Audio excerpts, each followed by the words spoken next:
Spokes person Vedire Yogeshwar Reddy ji, लिंगम Yadav ji, media coordinator वचन जी और media मित्रलाकू नमस्कार। केटीआर गारू అనవసరంగా గిమిక్స్ చేయందు, अटेंशन अट्रैक्टिंग गिमिक्स చేయవద్దు।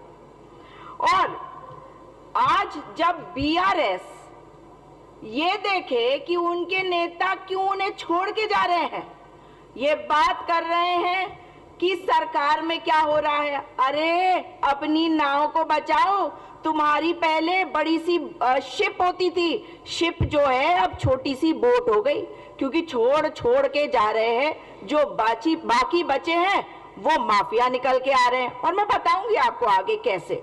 लेकिन सबसे पहले आपको तो याद ही है कि कैसे टीआरएस का नाम बदल के कर दिया बीआरएस। अब इनको एक काम करना चाहिए, बीआरएस का नाम बदल के कर देना चाहिए केआरएस, करीमनगर राष्ट्रीय समिति, या कर देना चाहिए जीआरएस, ग्रेटर राष्ट्रीय समिति, या कर देना चाहिए डब्ल्यूआरएस। आप सोचेंगे वरंगल राष्ट्रीय समिति, ना, वीकर राष्ट्रीय समिति।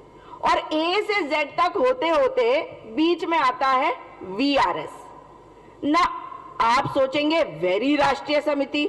अरे केटीआर गारू, मैं आपको कह रही हूं वीआरएस ले लो, वॉलंटरी रिटायरमेंट स्कीम, और हो जाओ रिटायर। क्योंकि ऐसा लग रहा है जैसे हम किसी सर्कस वाले से बातचीत कर रहे हैं। पता नहीं इनको करना क्या है, पता नहीं कि किसने मेदीगट्टा का प्रोजेक्ट किसके समय पे आया, क्या हुआ, किसने क्या गलती करी, ये सब नहीं पता, बस बोलना है। मतलब आपने ज़ॉम्बी देखा, ज़ॉम्बी कहीं पे भी चला जा रहा है, कुछ पता नहीं है, बस इनका यही हाल है। तो इनकी पार्टी की एक और बात बता दूं, आजकल इनकी पार्टी कॉन्डम्स के बारे में बहुत बात कर रही है, देखा होगा आपने इनका वीडियो। तो भाई कॉन्डम के अंदर से अपना सिर निकाल ले केटीआर गारू और फिर करे बात, क्योंकि कब तक रहेंगे, उस महल से बाहर निकल आए हैं, अभी भी कॉन्डम के अंदर सिर घुसा हुआ है। अब बता रही हूं आपको कि करीमनगर में 12 बीआरएस के नेता, जिनके इनके बड़े नेताओं से संबंध है, जिसमें 4 कॉर्पोरेटर है, उनको पुलिस ने पकड़ लिया। पहले वो बीआरएस के नेता कहलाते थे, अब वो बीआरएस वाले लैंड माफिया कहलाते हैं। तो लैंड माफिया बीआरएस का एक यूएसपी है। मगर अब तो इनको ये बताना पड़ेगा, ये बात कर रहे हैं कि भाई हमें मेदीगट्टा जाना है, कि मेदीगट्टा के ऊपर बात कर रहे हैं। अरे आपके डैडी जी ने क्या कहा मेदीगट्टा को, वो उसके बारे में भी बात करते हैं। लेकिन पहले हमने नहीं कहा, CAG controller and auditor general ने कहा। वो कांग्रेस पार्टी के नहीं है, वो एक कॉन्स्टिट्यूशनल इंस्टीट्यूशन है। कंट्रोलर और ऑडिटर जनरल की रिपोर्ट में आया है कि भ्रष्टाचार, करप्शन हुआ है मेदीगट्टा में।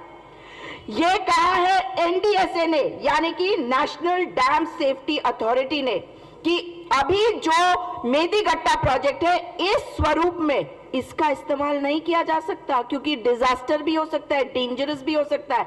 मगर इनकी बात समझ में आ नहीं रही है कि एनडीएसए वो भी कांग्रेस का नहीं है। भाई वो तो सेफ्टी नॉर्म्स जो है डैम्स को लेकर उसको तय करता है। और अगर वो कह रहे हैं कि आपके डैडी ने गलत काम किया, आपकी सरकार ने गलत किया, तो आप अपने डैडी से बात करिए ना केटीआर गारू। तो डैडी के बेटे केटीआर गारू, आपसे ये भी जानना है कि आपके डैडी ने तो मेदीगट्टा को बोंदला गड्ढा बता दिया, बोंदला गड्ढा बता दिया। वैसे आपको अभी समय है, अभी आपको बोंदला गड्ढा जाने की जरूरत नहीं, अभी आप रुक जाइए, थोड़े दिन यहीं रहिए। अरे देखिए ना कि कांग्रेस की सरकार 6 गारंटी देगी, उसके बाद देखिएगा कि कितनी गारंटी देगी, तब तक आपके वाले चले जाएंगे। मगर आप रुकिए, बोंदला गड्ढा मत जाइए, क्योंकि आपको देखना पड़ेगा कि आपके डैडी ने पिछले 10 साल में जो भ्रष्टाचार वाली सरकार दी है ना, उससे हमने कैसे लड़ाई लड़ी, जनता ने आपको कैसे बाहर निकाला। अब आपके नेता भाग रहे हैं, आप सर्कस में काम कर रहे हैं। आपको मैंने शुरू में कह दिया वीआरएस ले लीजिए, और इसलिए भी क्योंकि आपकी सरकार थी 2020 में, 2020 में, उस वक्त ही की सरकार, आपके डैडी जी की सरकार, उन्होंने ऑपरेशंस और मेंटेनेंस विंग बनाया था कनाल्स और बाकी प्रोजेक्ट्स के रिपेयर वर्क के लिए। उसमें हर क्वार्टर में 74 करोड़ रुपए देना जरूरी था, मगर पिछले 2 साल में आपके डैडी गारू उन्होंने क्यों नहीं दिया? पूछो डैडी गारू से, केटीआर गारू, कि क्यों वो पैसा नहीं दिया। अपनी पॉकेट में डाल दिया, हजम कर दिया और डकार भी नहीं निकली। तो केटीआर गारू को मैं यही कहूंगी कि जो सरकार आज चल रही है, जो राज्य सोनिया गांधी जी ने दिया, सोनिया अम्मा ने दिया, उसको आगे बढ़ाने का काम आपने नहीं किया, आपने भ्रष्टाचार दिया। आज रेवंत रेड्डी जी की सरकार, हमारे नेता तेजस्वी और ओजस्वी राहुल गांधी जी, जो आज के समय के महात्मा हैं, जो भारत जोड़ो यात्रा कर चुके, कन्याकुमारी से कश्मीर तक आज न्याय की बात कर रहे हैं, भारत जोड़ो न्याय यात्रा कर रहे हैं मणिपुर से महाराष्ट्र। तो आज न्याय होगा, न्याय आपके साथ भी होगा। और आपके डैडी गारू से बात करके देख लीजिए कि आपका न्याय होना चाहिए या नहीं। बोंदला गड्ढा की बात करते हैं, मेदी गड्ढा की बात होती है, तो भाई आपके लिए तो मेदी गड्ढा बोंदला गड्ढा है। लेकिन रेवंत रेड्डी जी की सरकार किसी गलत आदमी को नहीं छोड़ेगी, किसी भ्रष्टाचारी को नहीं सोचेगी। इसलिए केटीआर गारू, आप कितने भी गिमिक्स कर लीजिए, कितने भी ध्यान भटकाने की कोशिश कर लीजिए, लेकिन जिसने भ्रष्टाचार किया है, तेलंगाना की जनता को लूटा है, उसका न्याय हमारी सरकार करेगी, कांग्रेस की सरकार करेगी, रेवंत रेड्डी जी की सरकार करेगी। धन्यवाद।